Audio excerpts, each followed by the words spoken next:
ভাটপাড়ায় যুবক খুনের অভিযোগে এলাকায় চাঞ্চল্য। ঈদের দিন দুপুরেই ভাটপাড়া পৌরসভার ৮ নম্বর ওয়ার্ডের ৫ নম্বর সাইডিং এলাকায় মোহাম্মদ হামিদ নামে এক যুবককে পিটিয়ে খুন করার অভিযোগ ওঠে। জানা গিয়েছে, সোমবার দুপুরে মোহাম্মদ হামিদের সাথেই বচসায় জড়িয়ে পড়ে তারই দুঃসম্পর্কের দাদা মোহাম্মদ ভীমা। এরপরই মোহাম্মদ ভীমা মোহাম্মদ হামিদকে বেধড়ক মারধর করে ঘটনাস্থলে সে লুটিয়ে পড়ে।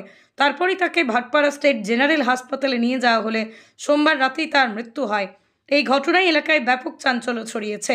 এখনও পর্যন্ত পরিবারের তরফ থেকে থানায় কোনো লিখিত অভিযোগ জানানো হয়নি।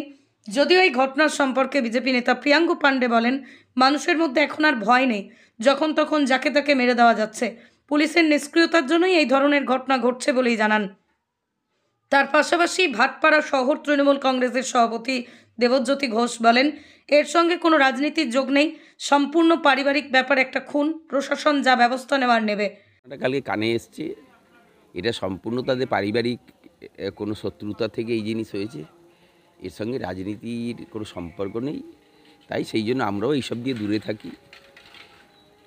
প্রশাসন নিশ্চিতভাবেই ইনভেস্টিগেট করে দোষী ব্যক্তিকে গ্রেপ্তার করবে।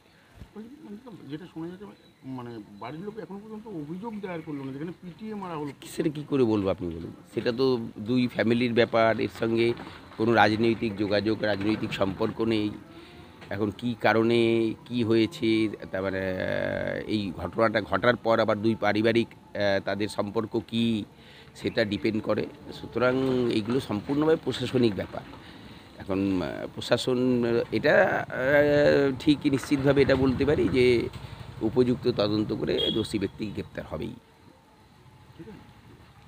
আমি শুনেছি এমডি লালু বলে একজন ছেলে, এমডি হামিদ এলাইস লালু, তাকে যে বাড়িতে থাকতো, যার সাথে থাকতো, তারই বাড়ির একজন ছেলে, তাকে তার সঙ্গে কিছু দ্বন্দ্ব হয়েছিল, তাকে পিটানোর পর জানা গেছে সে মারা গেছে।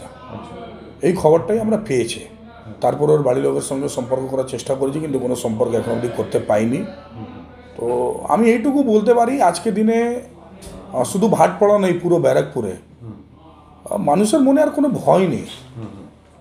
মানে কে কখন কাকে মেরে দেবে, কখন কি করে দেবে, কি হয়ে যাবে, কোন রকম ঘটনা ঘটে যাবে, তার কোনো গ্যারান্টি নেই। এটা কি পুলিশি নিষ্ক্রিয়তার ফলে কি এত এরকম হচ্ছে? মানতে পারেন, এটা তো অস্বীকার করার কোনো জায়গা নেই, কিন্তু এটা কেন নিজের মধ্যে হলো এটা বুঝতে পারছি না। হ্যাঁ, সকালবেলা সবাই একসাথেই ছিল, আমার কাছে যা খবর এরা সবই একসাথে ছিল। যে ছেলের সাথে থাকে, এই ছেলেটা যে মারা গেছে, যে যার সাথে থাকে তার সাথে খুবই ভালো সম্পর্ক, আমি দীর্ঘদিন থেকে দেখেছি। না বলতে পারেন বড়দা হিসাবে এরা জুলির সঙ্গে থাকতো। কিন্তু এই ঘটনাটা কি করে ঘটলো, কেন পিটালো, আর এই পিটানোর পর মানে মেরে যাওয়াটা, এই যে মারা গেল, সেটা নিয়ে অদ্ভুত লাগছে। রাজনৈতিক কোনো ইয়ে ছিল না তো? না, রাজনীতি কিছু নেই এর মধ্যে, মিথ্যা বলে কোনো লাভ নেই। এর মধ্যে পলিটিক্যাল কিছুই নেই। সেই একটা বাড়িরই সমস্ত লোক।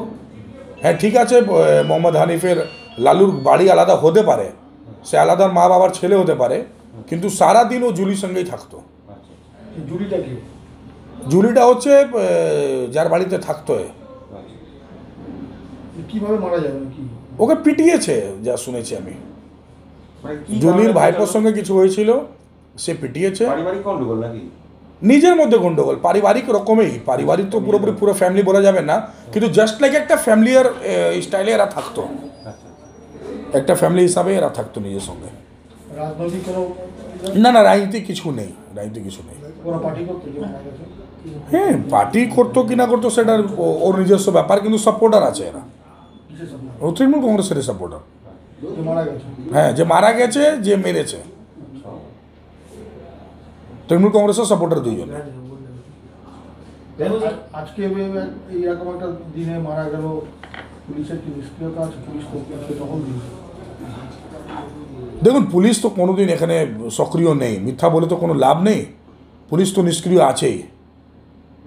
কিন্তু এই ঘটনাটা কেন ঘটেছে, কিভাবে পিটালো, যে মারা গেল, এইসব নিয়ে অরিজিনালি আমার সাথে কিন্তু ওর ফ্যামিলির সঙ্গে কোনো কথা এখন অবধি হয়নি। আমি ট্রাই করেছি কথা বলার, কোনো কথা হয়নি, তাই জন্য আমি কিছু বেশি বলতে পারছি না। তাহলে কি মরছে তৃণমূল, মারছে তৃণমূল, লুটছে তৃণমূল? সে তো চলছেই, মরছে তৃণমূল, মারছে তৃণমূল, লুটছে তৃণমূল, বরবাদ করছে তৃণমূল, সারা বাংলাকে বরবাদ করার চক্করে লেগে আছে তৃণমূল। এটা তো সত্যি, এটা তো অস্বীকার করা যাবে না। এই যে এত মনটা কি করে বাড়ছে কারোর, যে কোনো লোককে পিটিয়ে দিচ্ছে, মেরে দিচ্ছে। এটা তো আপনাদেরই ভাষা, তাই তো? না, এটা আমাদের ভাষা না, এটা অরিজিনাল সত্যি সাধারণ মানুষের, সাধারণ জনগণের ভাষা। হিন্দি में बोलिए।